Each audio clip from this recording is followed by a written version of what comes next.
মাছ ভাজা মাছ দিয়ে মাছ ভাজছি, ভাত খেয়ে চলে গেছে, বেঙ্গলোরে গেছে। এখানে হলো জিলেপি, এখানে হলো রসগোল্লা, আর এখানে হচ্ছে পরোটা, মেথি পরোটা, মেথি পাতা পরোটা আমার কাকাই দিছে।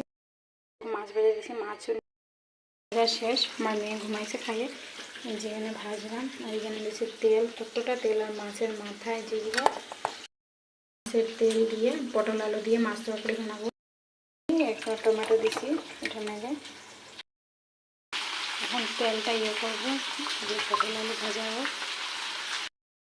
টমেটো পেঁয়াজ দিয়ে একটা ব্লেন্ডার করলাম, কাঁচা লঙ্কা দেখতে পারো তোমরা। এখানে ঝুলটা ভালো ঠিক বুঝতে পারেন, আমার ক্যামেরাটা ভালো না। ভাজলাম, এই যে কীরকম সুন্দর হয়েছে তেলগুলো ইয়ে হবে। আমার মেয়ে উঠছে, এখানে